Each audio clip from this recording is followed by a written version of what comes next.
Good start. Okay, hello, it's Toby and Bert. Once again, here to discuss UFC 259 Dominick Cruz versus Casey Kenny. What do you think, Mr. Bert? Who you got this time?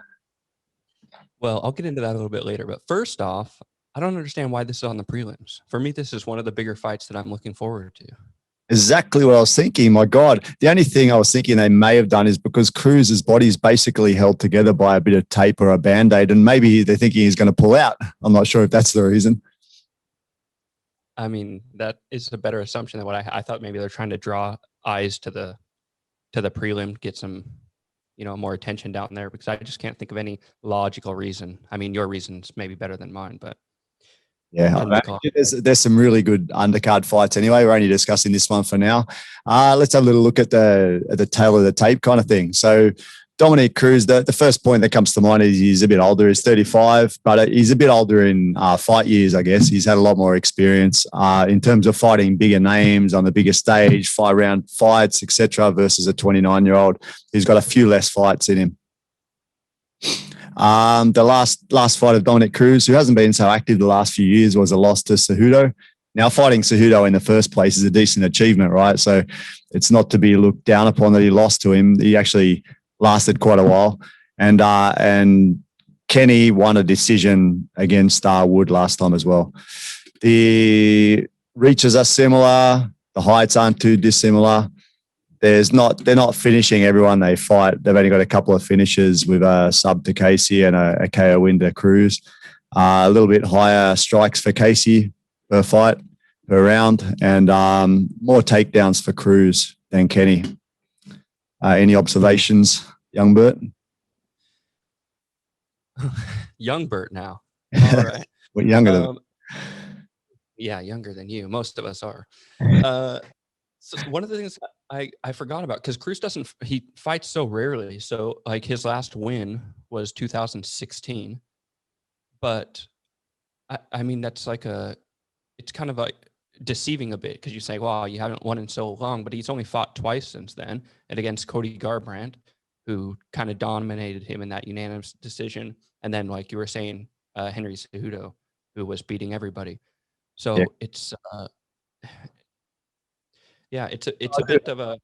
I also remember before Cruz was saying that he doesn't believe in ring rust as well. So maybe he brings that into the fight as well. Maybe that's something he truly believes. If he can come back as good as he fought those two guys, then he's going to be in there with a very, very good chance, right? Mm-hmm. Yeah, that's kind of what I was going to say. Is he says he doesn't believe in ring rust, but we'll see. I mean, that could be another reason why he's on the undercard. He has hardly ever fights, and with every year that goes by, you're getting more new fans that maybe don't know him as well. And Casey Kenny, an up-and-comer who's doing pretty well. So, topping off the prelims maybe isn't a horrible spot, but for people that have been fans forever, Cruz is, a main guy that we're all looking forward to watching. Yeah, let's have a little look at their weaknesses and strengths. If we look at Cruz, for anyone that's watched him, he's got such an unorthodox style. It must be very difficult to prepare. And although Kenny says that he's had a few people preparing, like he understands that he can never quite find anyone that's going to move like Cruz. So he's preparing more so just on his own strengths, etc. But he's got to face Cruz, who has this crazy unorthodox movement. He cuts really weird angles. He kind of looks like he's dancing by himself sometimes when he's outside out of range. And he's got great head movement. It's got decent wrestling as well. So it's a very difficult opponent to face. On the flip side is, like I said, his body's about to fall apart from the sound of things. When you hear him talk in interviews, he's had so many wrong things, multiple torn ACLs, tore his groin, bad tendonitis, broken arm, injured shoulder. I think he's had back problems. Can he hold it together? I don't know. One of the things that I'm waiting for is that UFC stat. Sometimes with newer fighters, they want to put something in that little stat box at the beginning when they come out. I'm waiting for them to throw in the stat of most stance changes during a single fight, because he's orthodox southpaw every other second. And so, I'm making a joke about it a little bit, but I do think it is confusing. It's hard to deal with. You're constantly coming in with your jabs on the opposite side repeatedly over and over. And the way he hops in and out, I think it's definitely the biggest competition that Casey Kenny's had by far. So I think that's going to be a big challenge for him to rise up to deal with that. And look at the competition. We talk about competition.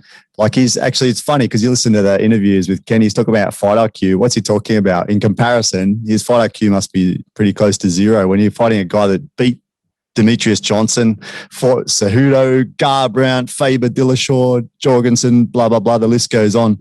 I don't think you can really say he's got a higher fight IQ because I think he doesn't in comparison. Yeah,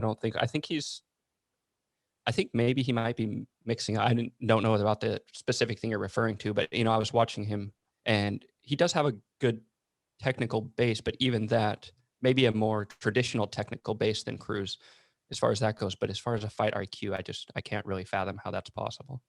So then if we go to keys to victory for Cruz, I would say that, again, his movement, right? He's fighting a pretty orthodox guy. So movement, his speed, using his experience and his ring generalship and his fight IQ to try and pick at Kenny from the outside probably. And I would expect as Kenny's moving forward to try and catch him at angles. And I guess he'd be looking for some sort of points decision win.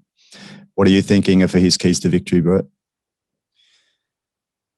I mean, he kind of seems like one of those grappling guys that comes in and starts fighting and doesn't want to go to the ground, because I was looking at Casey Kenny's background, and what is he, a 9-time USA Judo champion, multiple-time wrestling state champion, but he's kind of standing up and striking.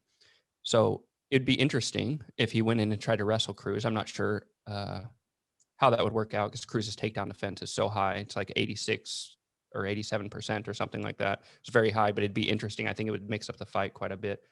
So I think it would be really beneficial as Cruz is jumping in and out, doing his different movement. If Casey Kenny was changing levels and doing shots and coming up, I think that would mix it up enough to cause Cruz a little bit of trouble just because of Casey Kenny's ability on the ground. Yep. But yeah, I think he's going to have to pressure, not let Cruz do his outside game where he's jumping in and out and picking his shots. So yeah, moving on to Kenny, he's like you said, he's a decent judo black belt. Apparently, also a BJJ black belt and a very experienced high school level wrestler. He was apparently state champion a few times. Strangely enough, there's been a bit of media on him lately about how he made some derogatory comments about Megan Anderson, saying she's a 4 a.m.er, 5 a.m.er. I don't think they have a mirror in the house of the Kenny family, so maybe he hasn't looked at himself. Also, known. I wanted to ask you, would you hook up with Casey Kenny? With Casey Kenny? I think don't bring your fantasies into this one, Bert. Let's keep that to yourself. So also said he's interestingly enough, if we're looking at performance, he said he's a recreational pot smoker, like doesn't stop pretty much. And also he mentioned that he slows down partying during training. So is that going to be a factor? Someone that only slows down partying during training and smokes pot nonstop, is that going to affect? I don't know. It looks like he's got pretty good cardio, but we never know. As you mentioned, very orthodox guy. Seems very, very strong in everything, pretty much. And like you said, he's not scared to engage because he's not scared of the grapple. So that's one thing. What do you think? You already mentioned his keys to victory. For me, as a striker, I think he should take some of the ideas from Cejudo fight. Smash the legs, just smash him because he's going to be moving. And if he just drives straight through with the hard low kicks for the calf and the quad, I think that can slow him down. And also I would say further to that, just smashing towards the body. If he starts to work the body with kicks, work the body with punches, he'll slow him down. He hit the bigger target. If you're trying to hit his head, it's very hard to hit. But if he hits the body, he can hit the body, hit the legs, hit the calf, slow him down, maybe even try and finish him. That would be what I would say for Kenny. Any thoughts? You think that you think he can finish Cruz? Potentially, because you only have to hit him once and the Band-Aid will come off and he might tear his arm off or something like that. So there's a chance. I know. Yeah, I guess that's why I'm leaning towards Cruz for this one. One, I think that the competition level is going to be a lot higher than what he's expecting. And no matter how much you convince yourself of something, I just can't get around the different skill set. I think that Cruz has the advantage in a lot of areas where they're going to end up being, because I don't think Casey Kenny's going to take advantage of maybe his ground game that he could. Shoot, I just totally lost my train of thought. Yeah, I agree. Anyway, man, I think when you think, can you dance, Mr. Kenny? Can you dance like Cruz? I don't think you can. I think you're going to get done. I think he's just got too much experience, too much movement. He's got a decent work rate. It's only 3 rounds. He's used to fighting 5 rounds. So he should be able to last it out. As long as he doesn't fall apart or anything, I think that Cruz will take him out on points, that is, Yeah.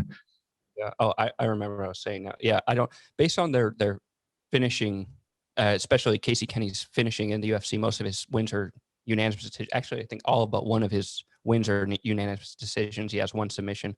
But yeah, I don't see him being able to finish Cruz, especially in 3 rounds. And Cruz has a higher striking percentage, and or no, he has a lower striking percentage, but a higher percentage of landed per round. I think he's going to end up winning a decision based on strikes, whether it's doing a lot of damage or not. Cool. Okay, so there we are. We're in agreement. We both think that Cruz is going to get this by unanimous points decision. Let's see how we go. We'll be back soon, maybe to chat about another 1 or 2 fights. Okay. Thanks, Bert. Good one.